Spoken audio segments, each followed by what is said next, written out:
Hop in, babe, we're going. Woohoo!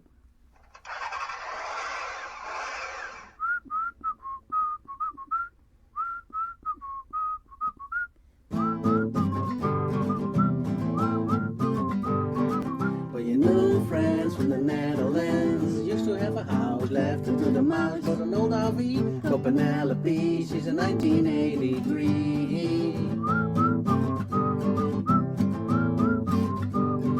Well, your new friends from the Netherlands, bad and Penelope. Pen loves taking pictures and patterns of design. Penelope loves driving till the end of time.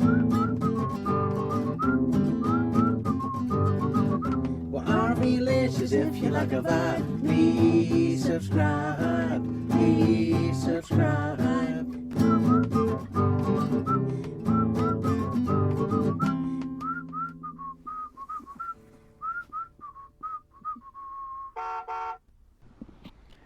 Take two. The first time I wasn't recording. Let's check again. Yeah, you are. With the camperspot, Ervervelpen in de Lutte, and that's in the province of Overijssel in the Netherlands. Mm-hmm. And we're enjoying the after summer weather. Mm-hmm. And as you can see, the camper spot is all quiet, which is really a treat. And this camper spot is only 11 euros, including power. If you don't want power, you have pay 9 euros. But we, of course, we want the power.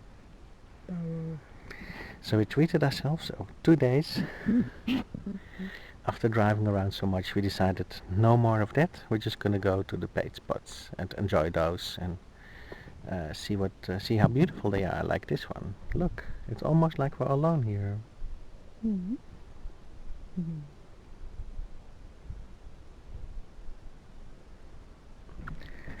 And because I'm a copywriter, I took their flyer, checked it out, and I'll show you. It's an A4 sized, and then I found out that there are a lot of sloppy spelling mistakes in here. Mm-hmm. And also just some things that tell you that it's not professionally lined up. My lovely assistant, like the text is too close to the picture. Words that should be one word are written as two words. They misspelled the word Thetford, the brand Thetford, and yeah, that's sloppiness, of course. Let's see.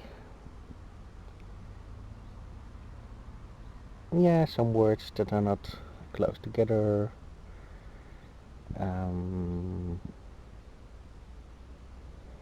Let's see. It's a big summary of all animals you're supposed to see. Well, so far we only see cows. Mm-hmm. So also, if you look at the front, the pictures are not really doing justice to the beauty of this camper spot. One is made at dusk or dawn, and the other one in the shady day. So I think some photographer could do a lot of better job at this. Yep. And show a bit more of how beautiful it looks. Definitely. Then I say, if you have to pay for this, you have to pay to print this out. You have to pay for it's glossy quality paper, so you have to pay for that. And then it's a shame if there's some sloppy mistakes in there. And which all could easily been avoided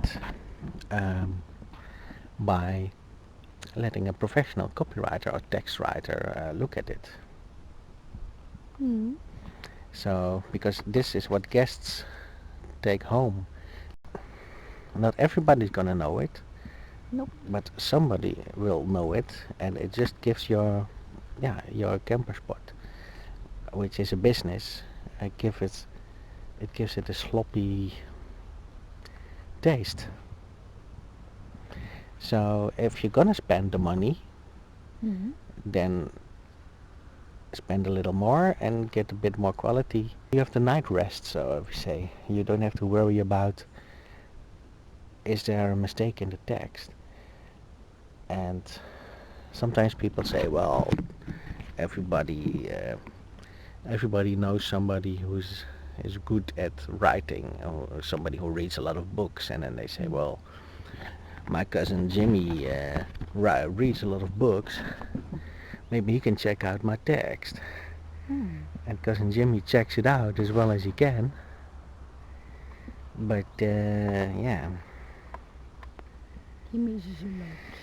yeah, it's not only if even if he removes all the sloppy mistakes, sometimes the content of the sentences is not right. So even if somebody corrects all the sentences, it means that the content itself can be lacking. Maybe some things are lacking, like for example, there's no information in here about the history of the campsite, about the owners,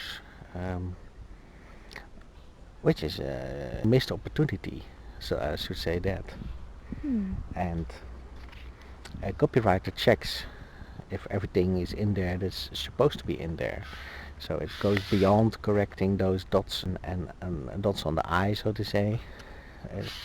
It goes beyond that. It's copywriting or text writing is also the storytelling art. So you have to tell the story about this business, and if you do that well and people read it, then they get inspired to maybe check it out as well. And not only the flyer has to be good, you also have to have the website. It has to match the same quality, or if you invest in a copywriter only for the flyer and then you have the website with sloppy mistakes, yeah, then you're really missing the target after all.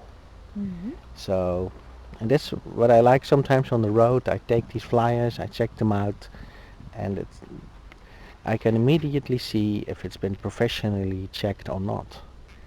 And yeah, that's a kind of bit of a fun game for me to check it out. So the other day we were walking through Vianen. There was a florist, and he had a big sign. He had a discount on the flowers, and he wrote discount with a D at the end. So, but then in Dutch, the Dutch version of that. So that was really funny. Peter took a picture of that, and well, it's not too big of a deal, but it's kind of, people walk by and most people know how it's spelled, and then it reflects badly back at you, and then sometimes you can think, well, if that's quality is spelled that badly, what tells that about the rest of the company and the attention that they do other things in there? So it can make eventually it can cost you customers. That's a bit of a rant, and I'll probably have to charge up the QB again.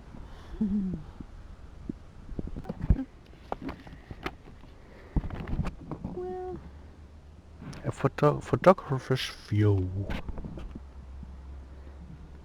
they're all a bit unclear, and the composition is a bit boring. This tree is kind of in the way. Yeah, the tree is in the What you can in the do focus. is, yes, you can crop it while you photograph it. So when it's cropped like this, it draws your eye along the campers, And now the Now- attention is on the tree, not on the campers. on the tree, and on this camper that's there for the part of it. The name sign on a nice fence. There were very nice, lovely fences. You can do the whole fence or just crop in again on the blank. It's a real picture size as well. Yes, Right. yes. It's half the size of that one. Mm-hmm. And they also Yes. have a pictured backdrop. So backdrop, the trees are in Mhm. there, and you see some camper vans. This one, yeah. Probably taken at dusk or dawn. Not quite clear. Dark. It's a bit dark. Yep. Yep. And this one also. Lots of shades from the trees. This one, yeah. Mm-hmm. A bonfire of some sort. If it's only once a year at a special occasion, it's not really representing what the spot is about. No. It could be just a waste they're burning, so to say. And then they do have a bit of a Google Maps map, so you see a bit where it is. I think that's more something that belongs on a website than on a flyer. In this day and age, everybody has navigation systems, so that's just taking up space that could have been used otherwise. For example, a nice picture of the owners or a nice story about the owners, and that's now taken up by a map. But that's a bit of a spontaneous review of a flyer. If you like this sort of thing, we can do it more often. Let us know in the comments. Yes.